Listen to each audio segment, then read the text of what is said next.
side you on, man? Oh, it ain't matter. All right, here we go. On both. Oh. Are you gonna be sitting back or are you gonna be moving around? I'll probably be sitting back. I'll probably sitting back too. Yeah. I'm old school.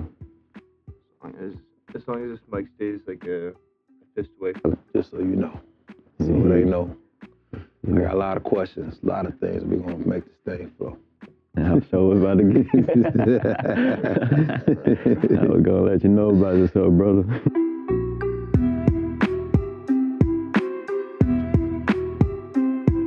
Freshman, I don't know where he from. I think North Carolina, Georgia. Oh, he's supposed to be a top guy. Yeah, good enough. Because you put all your eggs in that basket, you gave everything. Moscow. Yeah. I like him. Hey, them quarterbacks, all three quarterbacks. Hey, you know a little short buddy? He like game. Nice though. He go They out nice. there just like he go out O-line. there, he don't know what. You're rocking the six with sports media outlet with Texas Sport. Bernard Blake, how you doing today? I'm good. How about yourself, my man? Man, I'm doing good as always, man. I know we go way back and spend some time together or whatnot, and pause on that one, but still. First question, BAM. Where does the BAM, how did you get that and where does that start? On and off the field. I mean, playing football, you know how it was back in the day. It was a more of an aggressive sport. Physical contact, you really couldn't shy away from it, and those who did often didn't play. So at that time, growing up, I thought I was Sean Taylor in the corner's body. So everything that I tried to do, every tackle I tried to make, I wanted to be the guy crawling over the dude like the Pro Bowl hit he had on the punter. And then just off the field, just real sporadic. And never know what you're going to get next. And so it was a nickname that kind of came about going into my senior year of high school and kind of stuck with me all the way through Colorado. So talk to me about your upbringing. I know you're from Bastrop, Texas, so very right outside of Austin area, but just talk to me about your upbringing and the choice that you made to go to Colorado State, and then from your career going into the NFL, and just talk us through that and how things kind of ended prematurely out of your control. But just talk to me about that and like just that transition. Yeah. Well, I was born in Austin, was here on the east side. Going into second grade, we ended up getting land out in Bastrop, moved out there. Graduated from Bastrop High School in 2010, played basketball going into my sophomore year of high school, transitioned into fully football focused. Started getting recruited going into my senior season, had a couple good camps, went to Baylor, went to TCU, UTEP. Coach Patman moved in from the Vista Ridge area, I believe, was my defensive coordinator going into my senior year. Came up to me and said, hey, I'm gonna move you to corner. That was literally our first conversation. And again, I thought I was Sean Taylor, so I kind of had to take it on the chin and just pause that one. Take it on the chin and keep going. And then from there, transitioning, was blessed to go on to Colorado State on a full-ride scholarship. Had a couple offers I could choose from, decided to kind of get away from home and see how much I really love football.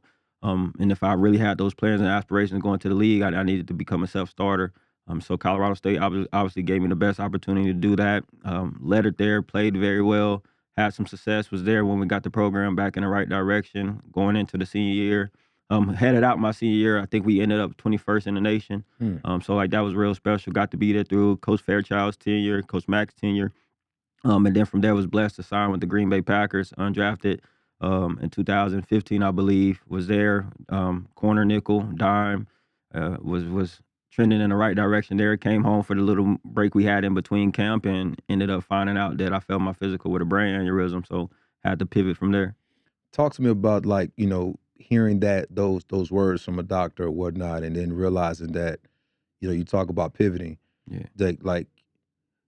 For me, I was able to retire on my own terms, but for somebody who has to medically retire because of that, talk to me about that. I don't think people quite understand. I'm just how hard it is to get there. You make it there, but now being told that you can't continue to do something that you worked your tail off to get to. I think when I initially found out that it was all over with, I was kind of in shock, kind of in awe. So there wasn't a lot of emotion that came from the news because, obviously I had gotten a call 7 a.m. in the morning from the Packers. But prior to that, I had kind of already known with just conversations with my agent and then Flea, the trainer in Green Bay, that this was a major issue. And so I kind of had a few hours to kind of prep myself for that phone call to come. I didn't know when it was going to happen. And so again, that following morning at 7 a.m., got the call.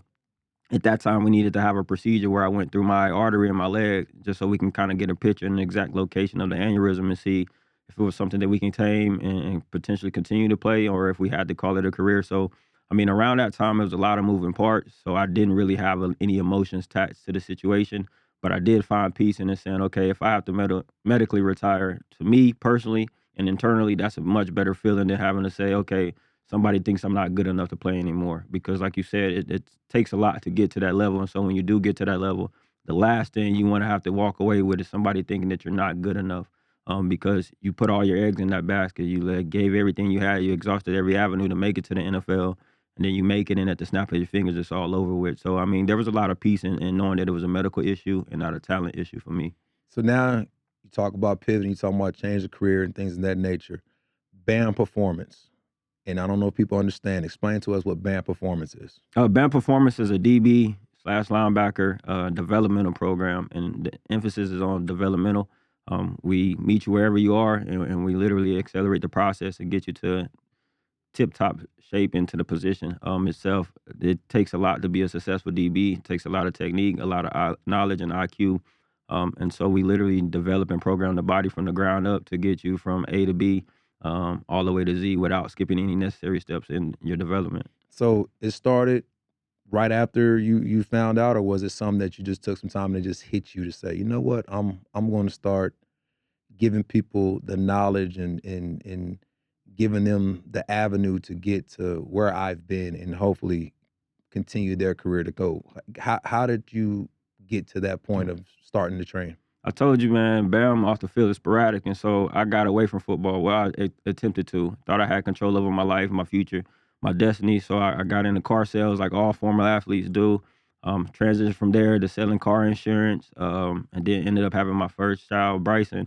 And from there, I wanted to be around him more. So like I kind of like just you can't work bell to bell in car insurance and car sales because some days you don't make anything. And so like a transition into special education, working with kids after school and stuff like that. And then through Juice 707, Chadwick Sappington, Sean Rutherford, Coach Vaughn, we decided to make this whole transition. And Jahdae Barron was one of the first athletes that, I had around me. And just through mentorship, workouts every other weekend or something like that, we started to bond. Edric Whitley ended up coming out there with him too. He was going through the program of Juice as well. And so just at that time, Jahdae was starting to get his recruitment jumping off. And at the time, he was committed to Baylor. Matt Rule ended up getting a job with the Panthers. And so that class got released from their agreements. And then COVID happened. And then COVID came about, and Jahdae was able to kind of open up his recruitment again. But at that time, social distancing, you're supposed to be 6 feet apart. So, like, he had to kind of show up his whereabouts so his mom knew that he was out there, like, doing something productive and not doing something foolish. And then Andrew Mukuba, Latrell McCutcheon, Michael Taaffe, Sean Fresh, Devin Lemire, like everybody started to kind of filter in there because the world was shut down. And then that's when BAM Performance was really born. So we talk about, he's naming a lot of big names. I mean, you talked about, Jahdae Barron being a Thorpe Award winner, and then sure you got another guy that's coming up this coming year who's doing a fantastic job up at Notre Dame. But talk me through that process on like that relationships that you build with these young men, because I don't know if people understand on social media just how much you have poured into these young men and then to see them blossom. I mean, I don't know if you will classify Jahdae Barron as your first draft class of guys that you train from the high school level on up, but then you got guys like Michael Taaffe, who's, did a phenomenal job coming in from turned down scholarships, but to go to University of Texas, his dream school, to then go and earn a scholarship, then to become All-American, and then to get drafted to play for the Miami Dolphins. Just talk me through just those type of relationships with all these guys, because I can almost assure, the competitive nature makes them better, but at the same time, you, as a father of 2 young men, understand that everybody needs something different in the way that you have to train each and every one of them, especially whether they play corner, whether they play nickel, whether they play safety. Talk to me about that process of how it went with these young men. I mean, it's kind of like, how it goes. People want to know that you care before they care what you know. And so when you meet these kids, a lot of the times, some of them are at the brink of starting to get recruited. So there's a little bit extra ego that you kind of have to work around. And so I think for us, it's just like an authentic feeling of knowing that they can trust me because I'm not looking to relive my football career through them. I'm not looking to gain anything outside of just seeing them and their parents cry and celebrate any of their victories along the way. and kind of just being there in the background. And so I think I meet them at pivotal times in their lives, just like in developmental terms of being young men, not even athletes. I mean, so when you come in and you're authentic and they kind of understand like, hey, here's a guy who's not going to come in here and try to act like he's above all of us. I'm just going to be humble enough to give of his time, his resources, anything that he know and can assist us with for just the betterment of our futures. I think when you get into those type of positions and situations, I think that's where a relationship or a bond with like a Jahdae Barron can kind of filter out and say, hey, I'm going to the field at 3:00 today. Y'all come join me, and nobody ask any questions. And then you get a situation where you have a guy like Michael Taaffe who goes from a walk-on, like you said, turns down offers just to go and prove himself at one of the biggest stages of football, really in sports, not even just football, just one of the biggest university institutions in the country. And to leave out on the note that he did, I mean, obviously he can go to Westlake and say, hey, my trainer's coming down here at 5:00. Y'all come down here, no questions asked, just be here, be early, whatever the case may be, and people are going to listen to that. And so like I think the biggest thing about it all is just when you are authentic and you go in there and you say, hey, if Bam's gonna leave his ego at the door, I have to leave my ego at the door. And if we're in here for 60 minutes, if we're in here for 2 hours, 2.5 hours, however long we're in here, the longevity of this workout, all egos are removed, and it's just fellowship and bonding and just pure development. And I think it's a lot easier than people understand if they just go into it with the right reasons and the right motives. You know, the end goal for everybody is to make it to the NFL. But I think the unique part about band performance is the end goal can be the NFL, but everybody's just more focused on just exhausting every avenue along the process and not actually the results. So I'll ask you this question, 'cause I know this tends to happen to a lot of high school kids. What has been some of the, I guess, barriers, the wall barriers when it comes to trying to develop a kid and teach him, everything that you know, techniques and things, and knowing that you have the resume to show that you know what you're talking about. But I'm sure that you get some type of negative attention or things when it comes from high school coaches. What has been some of the things, and how do you navigate those type of things? Honestly, the biggest comparison is a thief of joy. Mm-hmm. And so the biggest problem that I've ever really ran into would just be coaches failing to take the time to learn what the program is about. Mm-hmm. Forming their thoughts, opinions, and feelings based off of just what they hear about or what they see on social media without stepping foot on or into a session and just listening and learning about what it's all about. Listening to those conversations, listening to the teachings, and just that feedback. I think some people fall into the trap of wanting the credit. Mm-hmm. And there's, when you talk about the relationship and the line between trainers and high school coaches or just coaches in general, it's a very fine line because some trainers do it for the attention and the credit. And you can say the same about the coaches. Everybody wants to be able to, at the end of the day, when a coach comes by or a kid makes it to a certain level, they want to be able to put that post out and the credit and attention goes to them and it shies away from the kid. And so I think early on getting into it, especially with the world being shut down, I had a lot of time with a lot of these players, more time than a lot of the coaches did. And so I think with that came natural relationships and bonds and more trust on my end versus the coaches. And I don't think coaches did enough time or credit or research really about who I am and what I'm about to kind of learn and understand like this is probably the best place for your child to be in terms of executing your game plan. And I think when the coaches who did, Coach Fenner from, at that time, he was over at LBJ. I remember vividly Coach Fenner coming to one of my sessions, watching, not saying anything about the session or what I was doing or anything like that, called me a week later and was like, hey, I need you with some of my guys. Like, so just send me the information, send me the prices and everything like that, and we're going to get it done. And he ended up transitioning. So there was a point in time where LBJ was paying me to go over there and train their defensive backs, like just outside of the school setting. But he just wanted all of his guys to have access to the same thing that he was seeing Latrell do, he was seeing Andrew do, Sean Fresh, Jay, and all those guys. And so I think the coaches who did take the time to kind of learn what the program was about, they saw the benefits and they reaped the benefits as well. And I think the ones who kind of disrespected the brand, they always came back around. Mm-hmm. And I think that's one of the biggest things and testaments about it is like, everything we do is authentic. Everything we do is pure. I mean, as transparent as can be. You just got to put yourself out there. I think sometimes I'm gonna give you some more, like, giving you flowers, because I don't think people understand also, not only is it training, it's also helping with the recruiting process. And I know this for a fact because you would shoot me a text and ask me, what is my son doing? I have this coach coming in town. I'm gonna do a private workout.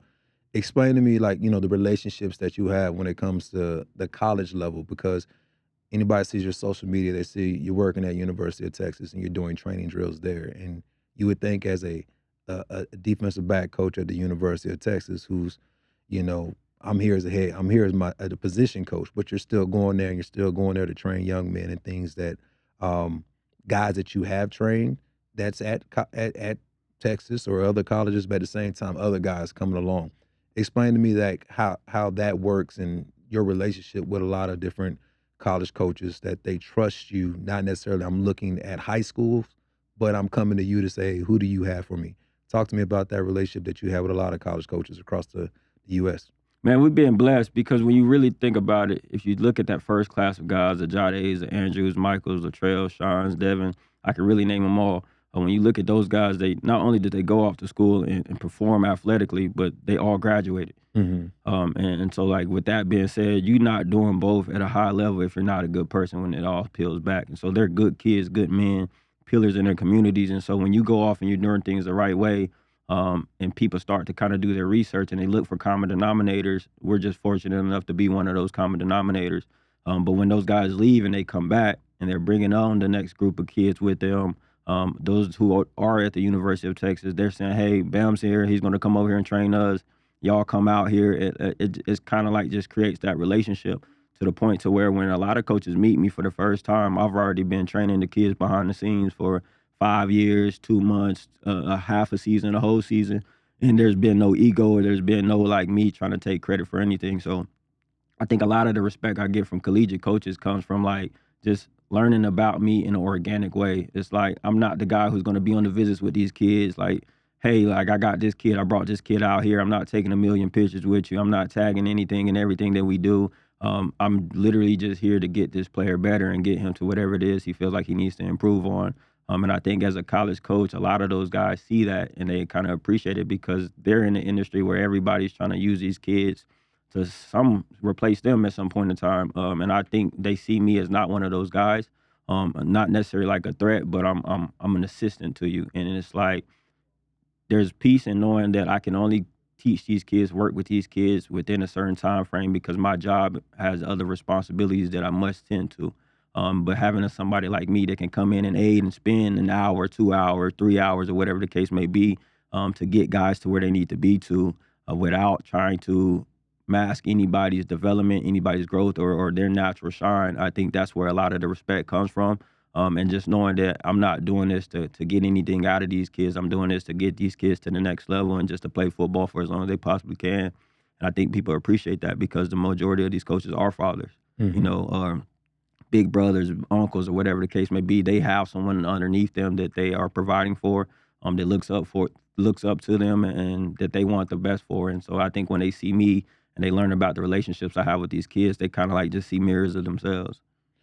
Let's talk about juice. So explain to me, I know you talked about it comes, but explain what juice and what the program is all about. And I kind of gonna steer you because I know it's also family oriented, but at the same time it's still community driven. Yes. Talk to me more about juice and how it started and just where it's going and where it's been. Juice started, we're going on year 11. Next year will be year 11. So 10 years ago, and it was started by Chadwick Sapenter, who was like he's into the insurance industry, but he's from Austin. Well, he's from San Antonio, but grew up and spent the majority of his life here in Austin. He's in the insurance industry. He was a mentor to a lot of these guys, Jahdae, Princely. He was a Taj, Deuce Vaughn. He was a mentor to a lot of guys in the area. And he had this ideal of, hey, Houston's coming down here, Dallas is coming down here, and they're taking these Austin area kids to their cities. They're winning games with them, football, basketball, whatever the case may be, and the attention is never coming back in a recruiting aspect to Austin. It's always like if an Austin kid leaves Austin and plays in Houston, he gets offered, that attention goes to Houston, not Austin. So like he just had this ideal or this dream of kind of like shining light on the Austin area. And Sean is real close with Chad. They're in the same frat. And so with that being said, Sean and I are probably the same person. You see one person, you're going to see the other. joint at the hip, like we were born together or something like that. But he called me. He said, Chad wants to talk to you. We're doing the 707 thing. I was like, okay, let's make it happen. So we went out there, literally in T-shirts with vinyl numbers on them. Oh, yeah, y'all came a long way. Yeah, came a long way. Had a group chat. Everybody wear black shorts, bring a red shirt. And we just took these kids to these tournaments in Houston, these tournaments in Dallas, where we coined hashtag Rep 512, because no matter where we go, where we're in-state, out-of-state, Austin, Houston, Dallas, San Antonio, Phoenix, Arizona, Miami, Florida, it doesn't matter. We're going to come out to your tournament and we're going to bring nothing but Austin area kids. And you're going to know about Juice by the time it's all said and done. And so going on 10 years, we've realized that we can win with this area. And this area deserves the attention that it's been getting as of lately. And a lot of that has started with just these kids understanding, like, you don't have to leave this area. Like, whatever it is you think you can get outside of this area, you can get it here. And a lot of that was built off of family principles and community involvement, because, like, football is very simple. We overcomplicate things a lot of the time, but when you peel it back, X's and O's are really fundamental thoughts and processes. And so when a kid goes and he spends half his morning downtown at the homeless shelter, feeding homeless people, having conversations, fellowshipping with them, and just listening to some of their conversations. Some are former all-state athletes. Some of them had opportunities, took one wrong turn, and then their life was completely different. Some of them were shunned by their families. You hear so many different stories about guys or just people in general who were that close to making it. And so what you were taking for granted 2 days prior to going down there, you now look at it as motivation and fuel to your fire to go out there and get an extra workout in, or seek whatever it is that you need to seek so that you can improve and continue to put one foot in front of the other. And then you realize, like, at the end of the day, like, when it comes to football itself, you're surrounded by nothing but NFL and collegiate coaches, to where you've played for a very long time, and we've been blessed to have you a part of it.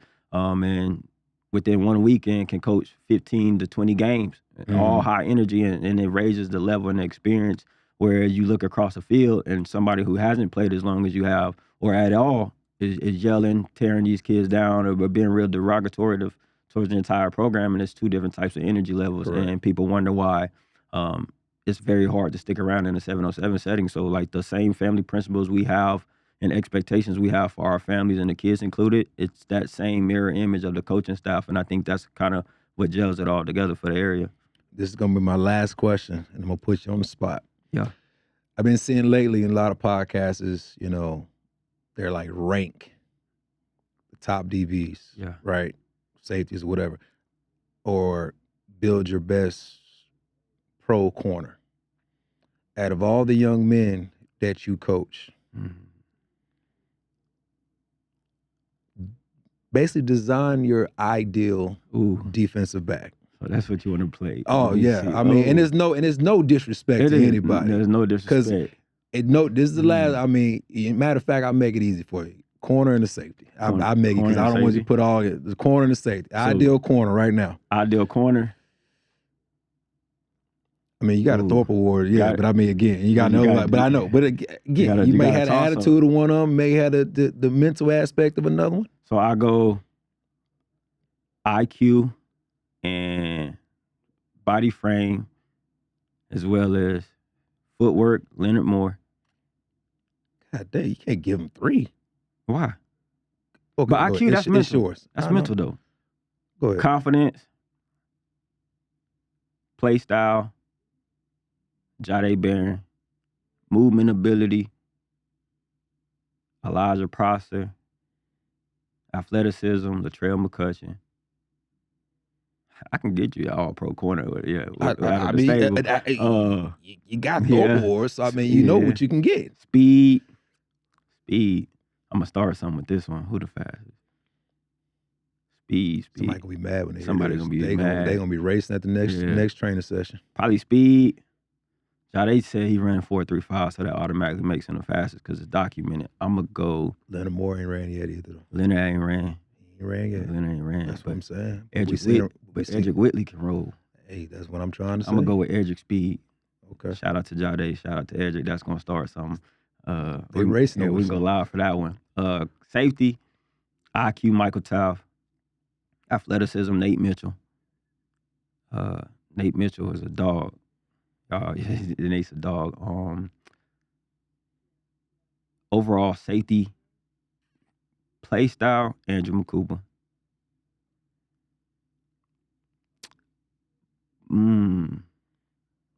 Versatility, Yaheem Riley. I'm gonna get in trouble. I know I'm forgetting some. I thought Ramon's would have been in there somewhere. So I was gonna ask you if I can get a nickel, so I can add, because I need Ramon and Jaden Fields all in the same. Because you would have told me athletic. If you'd have told me go get it a bit, boy, I got Fields. Okay, or so I'm gonna add. I got two. I'm gonna add right. that category. So, but they both. But see, them guys are both offense/defensive guys too, though. Because they was. So then I would go athleticism, Jaden Fields / Ramon Adams. I was just wondering. Yeah, it was gonna come about. I was gonna ask you for a free position, strong safety, free safety, or something. If you would have told me size, I might have gave you Jason Bradbury out there too. Not Jason, Jason Bradford. I would probably gave you him that to size. I mean, but you say that, then you 6'3", 210, 2 something walking around, but athletic is out on. I mean, that's why I said you got a lot of guys. Kirkland, Devontae. Yeah, he's trained. I like mental. Yeah, he come hit you. You got Mikael McCreary out of San Antonio, Aiden Martin, size. You talking about get him getting your face? Yeah. I like Bailey Fletcher. That's what I'm saying. He get him getting you. That's what I'm saying. It's you got a lot under your resume. That's why I was like, I just wanted to start this whole. But if we're being honest, when you talk about mental, you got to throw Braylon Griffin in there corner. do rag Bray or crash out Bray? Which one? It depends. Crash out Bray. Crash out Bray. Crash out 7-on-7. Yeah, 7-on-7 Bray. When you jump up, he gonna grab you and then drop you on your head and look around like I don't know what just happened. And then play in 100-degree weather with a shiesty on. Yeah, because he got kicked out the day before because somebody two water breaks. Exactly. Two water break games. So I think it's more so like a social media debate. It's a game that y'all can play on social media because. But I guess when we post this, I just want to I want all those guys to hear it, what we said, and then just see them just go at it. Because I think the tag and hashtag each other is going to be because you got to think corner frame. You got to throw Selman Bridges in there. He's 6'4". That's what I'm saying. It's a list of guys. Athleticism at safety, Dante Carter. It's a list. It's a game to be continued. Definitely. Because I know summer's coming around, and I know a lot of these young men are going to be out there training, high school level. Mm-hmm. Then the other guys are going to come back at the college level, and then you're going to have that one little break right before the season kick off, and then here come the pro guys. So I can't wait to see the debate and the argument amongst all these young men. We're going to get you out there. Y'all ain't going to have me out there. I started it, but I fired through the match. Yeah. Fuel. That's how we're going to present the question. Mike Griff said. I'm going to ask a question. Hey, Bam said. No. But I just want to know how y'all going to debate this. But, man, hey, appreciate everything you do, and I say it all the time. I appreciate you for everything you've done for the success for my son, because people don't understand. I had to stay in the father position. Yeah. And with that being said, I had to let somebody that has the resume, a guy that I trust, and a great young man that's a father at the same time or whatever. So appreciate everything you do. Appreciate your time, and hope we get you back on the show again. Yeah, man. I appreciate everything about you, man. And to have your trust and support, being that you played the exact same position and played for a very long time, we're the most confident position in football. And so for you to kind of, like you said, stay in that father's place and be completely supportive of not only him, but me and the training as a whole with referrals and everything like that, it's truly appreciated and major respect to you. I look forward to making this podcast home, and so I'll definitely be back. I appreciate you. Yes,